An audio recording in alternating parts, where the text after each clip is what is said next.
Well, we've already seen a handful of really prominent new releases from legacy bands. I mean, we've already had the new Try supergroup with Ross Jennings, Nick DiVirgilio, and Neil Morse. We've already had the new Flower Kings albums. We've already had the Jethro Tull albums. So we're starting to see a lot of those really anticipated albums of the year come into existence. And they've all pretty much, satisfied the needs. They've all landed with certain amounts of success. And so now we're into the next one, another one that was pretty anticipated. And is it going to follow the trend as being very satisfying, or is it going to be something else? Well, let's find out.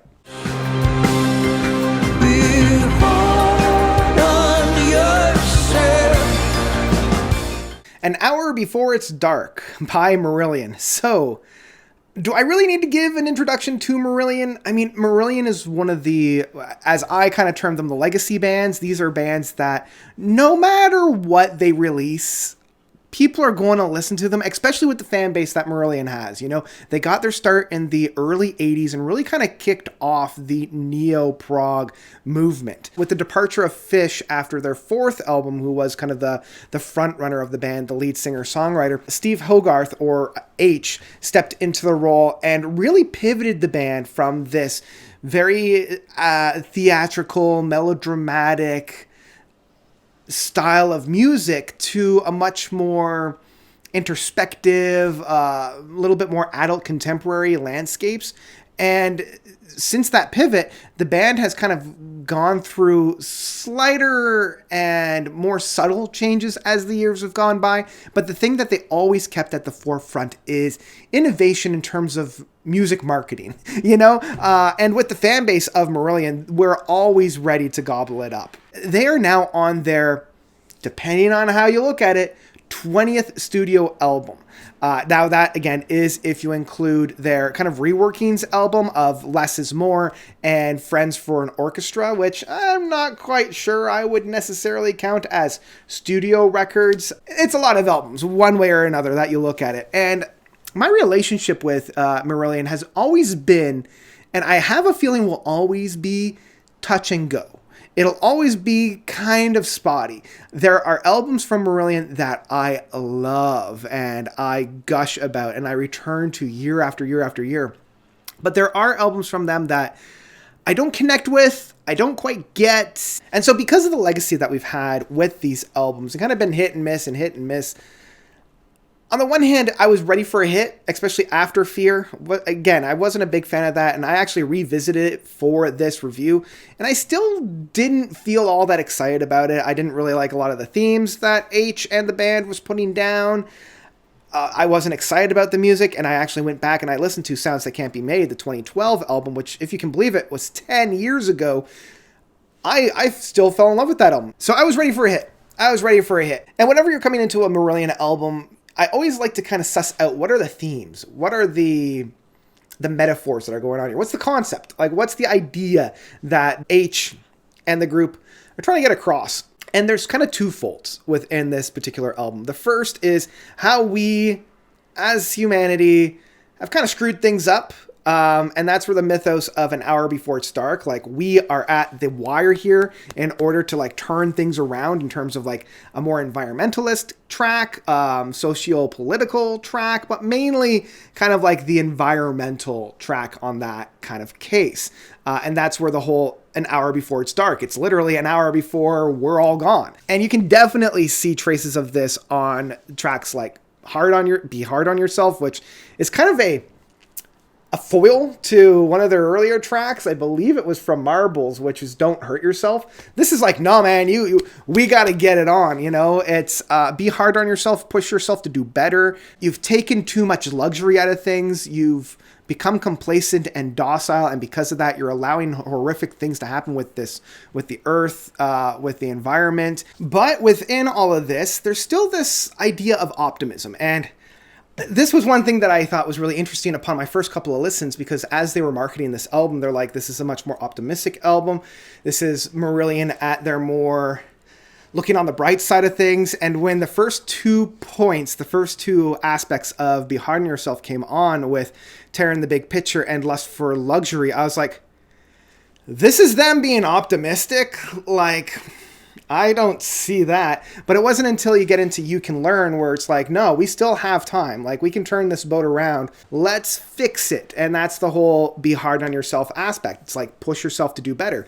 And my initial reaction was, we've been 2 years in a pandemic, and I don't know if I can be any more hard on myself than everything around me already is, you know? Like, just give me a chance to take a breather. And this concept of kind of like the environmentalism, especially when it comes to like a human equation aspect of it, is definitely also seen within the second track of Reprogram the Gene, which kind of takes a look at maybe we're the baddies. Like, maybe humanity isn't as great as we think it is, especially when we think like we're invincible, we'll always be here. It's also kind of looking at humanity, but from the planet's perspective, basically saying, is there a cure for us? Is there a cure for humanity? Kind of like the whole Matrix mythos that humanity is the virus. This actually brings me to another big concept that's in this album, because when H and the boys decided to sit down and do this album, they kind of wanted to keep an arm's length in terms of the whole COVID pandemic, but it still ended up bleeding itself into the album,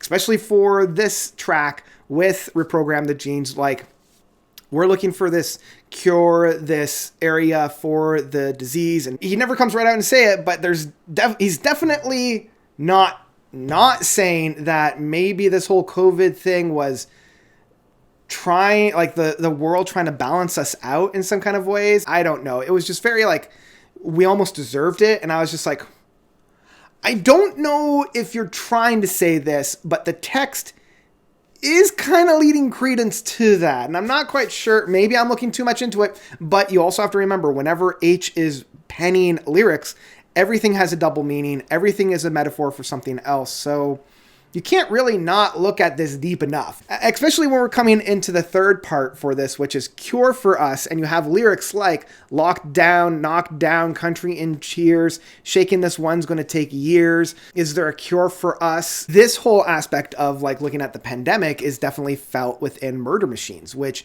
you could argue is a whole song about the pandemic. It's Murder Machines being the virus, being COVID, and people like being separated from their loved ones and needing this connection, and will basically like brave death of the loved one to go and see them. The whole, I wrap my arms around you and I've killed you. So even though they didn't go into the writing studio wishing to write songs like this, they're definitely there. Now, my favorite track off of this album is definitely The Crow and the Nightingale, which is H's kind of love letter and lament letter to Leonard Cohen, the Canadian singer-songwriter. I know that H uses Leonard as being a massive inspiration on his own writing skills and his own penmanship. Musically, this is probably the best track off of it. It's the most succinct. It's the most realized in that sense. Steve Rothery's guitar works on this just soar through new peaks.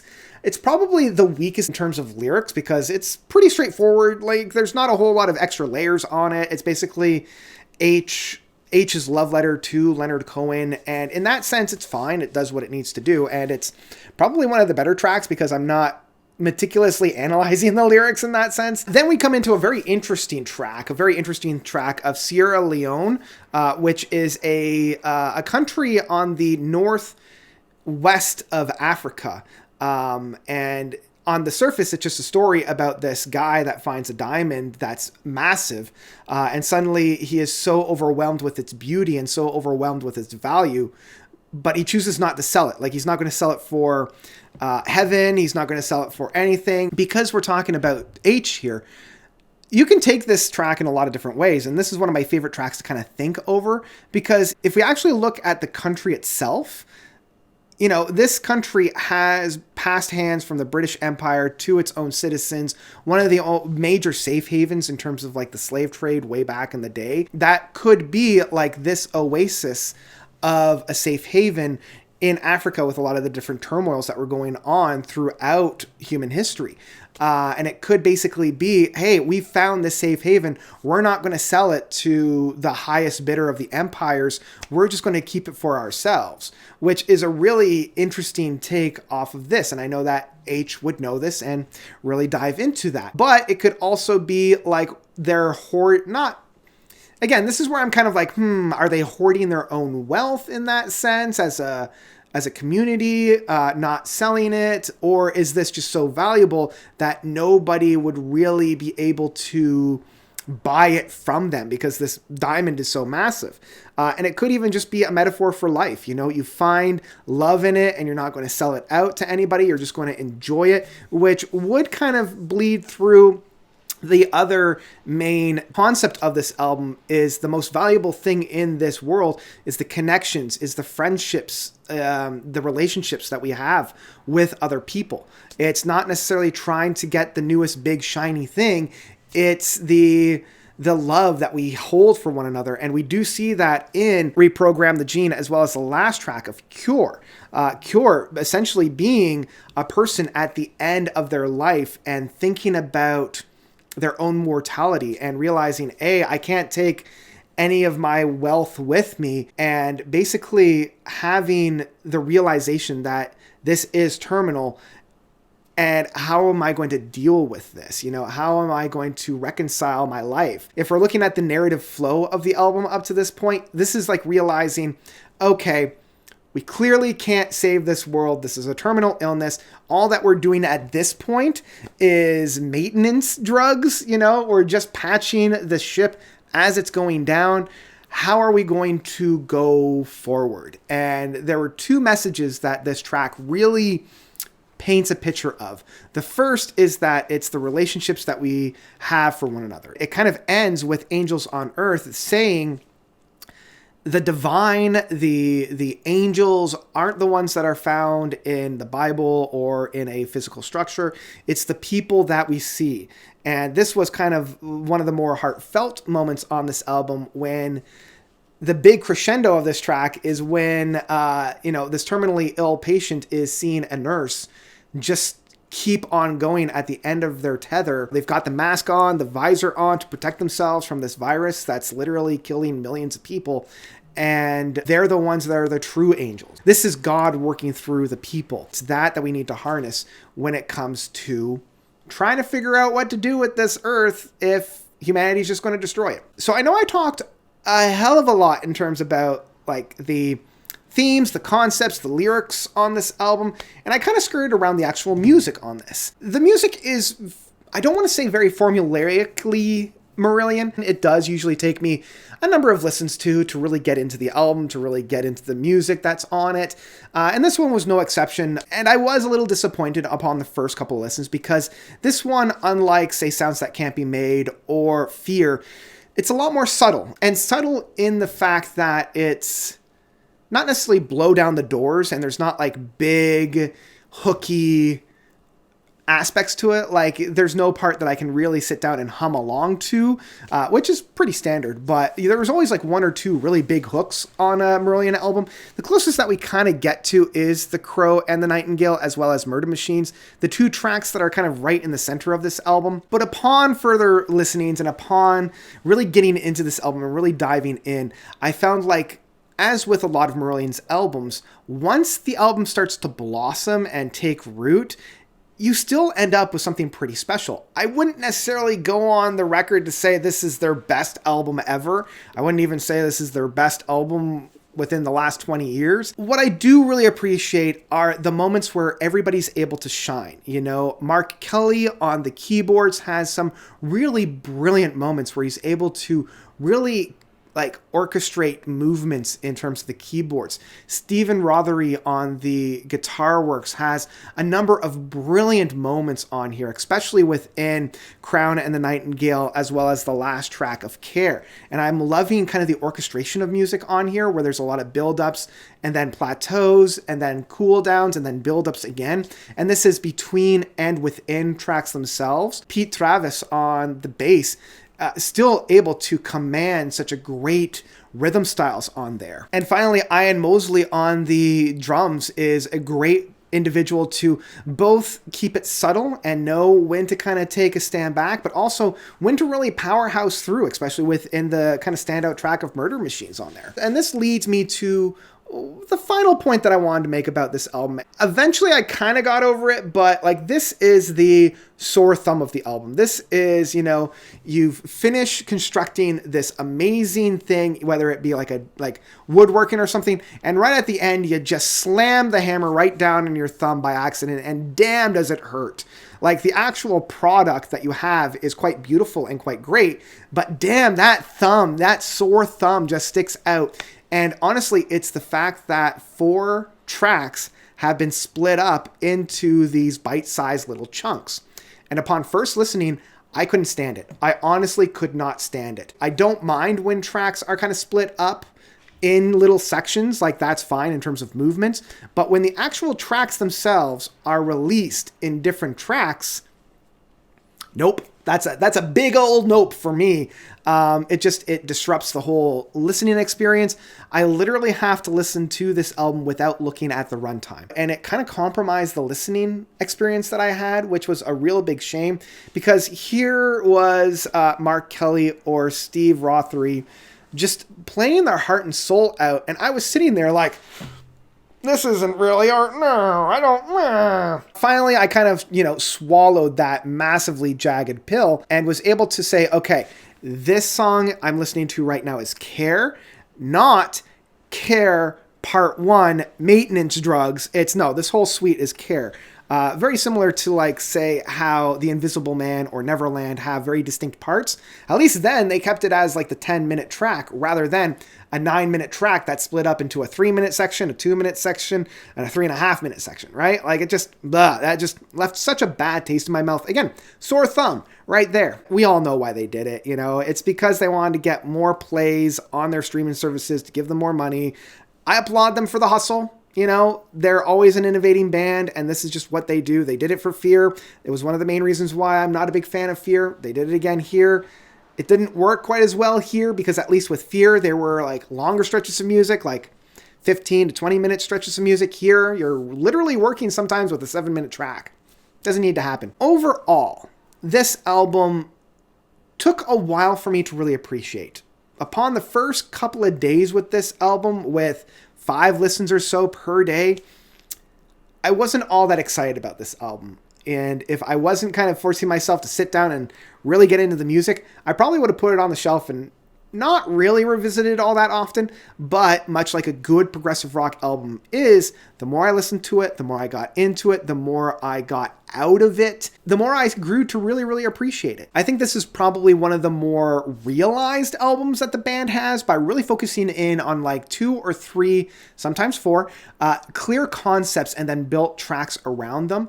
Everybody's playing at their A game here. These guys are 40 to 50 years into their careers at this point, and they don't really feel like it. Like, they still feel hungry. They still feel driven, and you feel that within this. The only big criticism I have to say in terms of like the music or whatnot is I didn't really feel like H really reached in terms of his vocal powers. He's much more being subtle in his singing styles, and that just might be his own age. So I still enjoyed this album. It took a lot of time for me to get into it, but once I got into it, I felt very connected with this album. And I feel like that's kind of a running theme of a lot of the albums that have come through this past year. I felt the same thing about the Flower Kings album, and I'm feeling the same thing here, but I probably won't return to this one as much as I do with albums like Marbles or Happiness is the Road or Brave in terms of like the H catalog.